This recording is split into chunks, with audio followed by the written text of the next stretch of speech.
Alright, so this is the second investment video that I'm making. First investment video I covered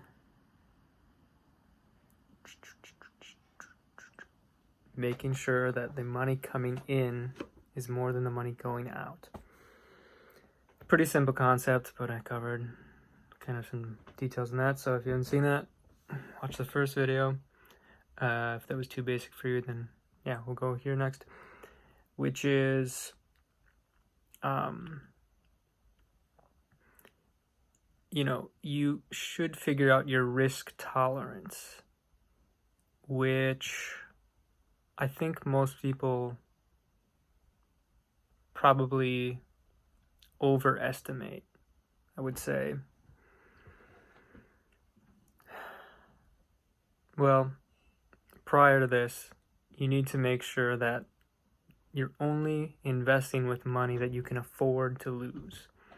So you should have, like, ideally 6 months of cash saved up if you don't have any other investments, right? If you have nothing else going on.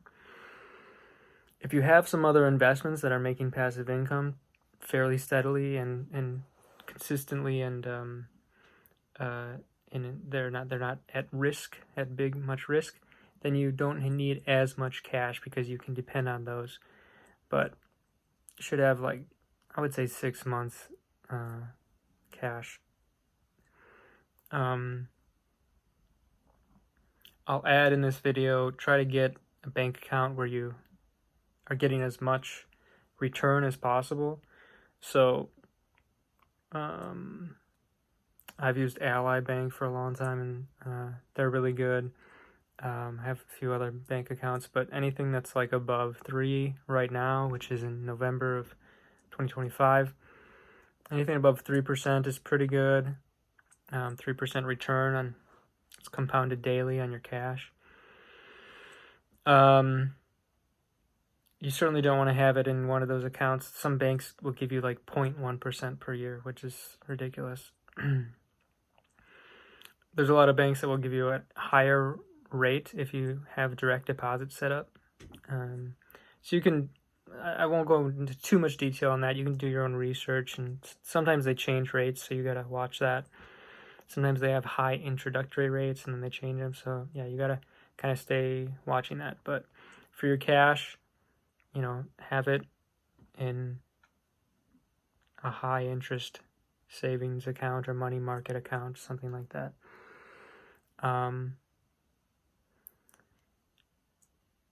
So yeah, so you have more money coming in than it's going out. You have, let's say, 6 months of cash. You don't have any other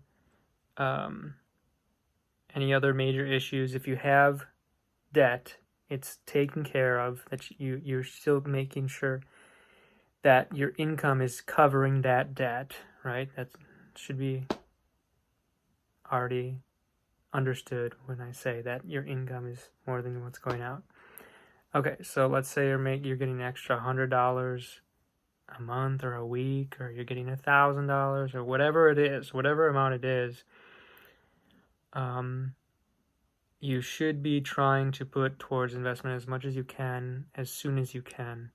So I'm not saying don't do anything fun, don't plan anything, and maybe there's a month where you use up more and you don't invest as much. It's your choice. It's up to you. I would recommend putting in your budget a certain amount of what you get, and don't even think about it being an option to use that. You might need to at some point, and again, you can do whatever you want, but I think it's best if you have it maybe automatically put in an investment account and don't have it sitting in your regular account. Then it'll be a little bit harder to access, and if you're looking at your bank account, you won't be taking that into consideration if you have it automatically deducted. Maybe each month, the same day that the money comes in or the next day. So I'm going to keep this real simple. You have your bank account. You have your investment account. And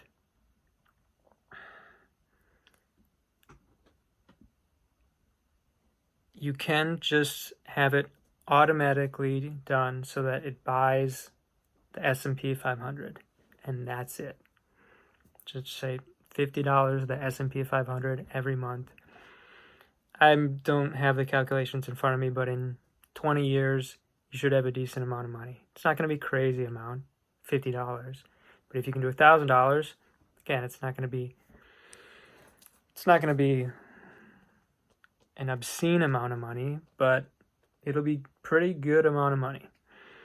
And you want to probably look for something like a 20-year horizon, meaning you want to be buying in the S&P 500 each, whatever it is, day, probably not, because most people get paid like every 2 weeks. So let's just say every 2 weeks, just buy $500 worth of S&P 500. That's it. Leave it. And you should have a good return at the end. It might be in a down year, but you should still overall be up pretty decently. Now, this is where the risk you have to think about a little bit, because the S&P 500 is perhaps one of the simplest ways to invest. And for anybody who doesn't know what that is, it's just a group of stocks. It's basically like buying a chunk of the world market. And it's a little bit more focused on the United States, but a lot of the United States companies have operations in other countries too, and there are foreign companies on the United States stock market. So it's not just the United States. And there are some other indexes, because the S&P 500 is an index, that cover more internationally, which you can invest in, but I'm just trying to keep this simple for anybody who just wants to very simply invest. Again, I do have to say, I always forget to say this, this is not investment advice, so you do not sue me. This is me just saying stuff. This is not actually me giving advice. Okay. If some people really want me to handle their money or investments or something, I could do it. I think I might have to get some certifications or something, but if anybody reaches out, said that they want me to handle it for them, I would do that. I think I would do that. One thing that I know about myself is that I'm trustworthy in that sense, but you don't have to use me. You can just do it yourself. So the one thing that I would recommend actually is doing it yourself, unless the person that you're working with in terms of for your finances is like the most trustworthy person you know, or one of the most, because a lot of them are not that good, and I've heard of a lot of horror stories where people steal your money. So obviously don't want that to happen. I figure out that. Should go here. And especially going back a step, your personal finances, your personal bank account, and all those things, I would recommend people never have anybody else managing them, no matter how much you trust them. Unless, I don't know, it's your choice. It's your choice. But I've heard so many horror stories, like I said, that it's hard to trust someone. It's hard to know who's trustworthy, I should say.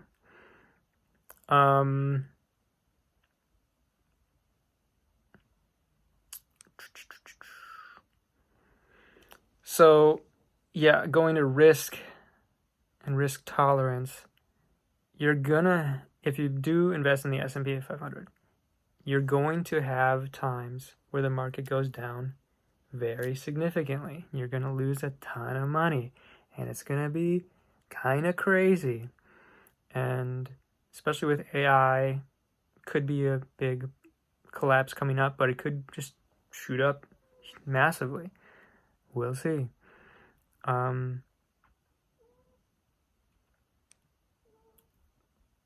So having said that, that would kind of be the whole thing. You really don't have to do that much else if you just want to keep it as simple as possible. I'll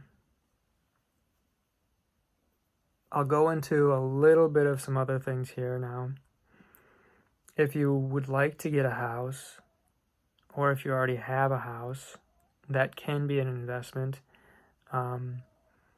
If you get a house with a few different units, then you can rent those out. That's usually a very safe investment, especially as long as you're not living in like a dying town. That's some more work, but that's a very safe investment. I would say possibly, depending on the area, even safer than the S&P 500. The problem with that is that you have to deal with some things unless you hire a property manager, and a lot of them are not that good. You have to trust them. And then, things break, you get bad tenants, some people won't pay. So it could introduce a lot more problems. And also, in things like if there's a pandemic, then the government might say, oh, nobody has to pay their rent, and then you're not getting that income. So again, that's kind of another thing you can do with your money, that it can be very safe. And the kind of nice thing about that is if you're good at it and if you like it and if it's not too much problems for you, then once you have enough equity in your home and maybe some cash saved up, you can use that to get more properties and build upon that. And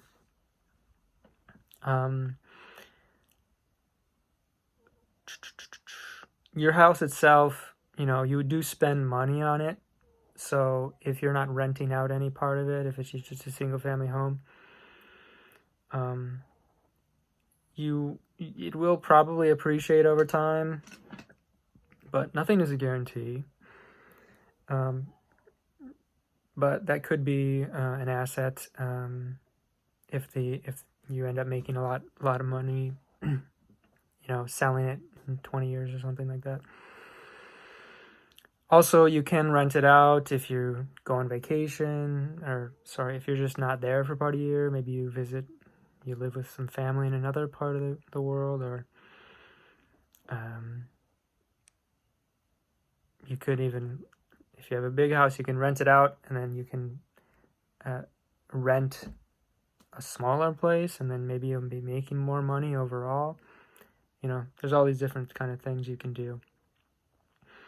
But that's another very, how real estate is quite safe usually. What I would recommend, just staying away from buying in super, super hot markets that you can't handle if there's a big drop.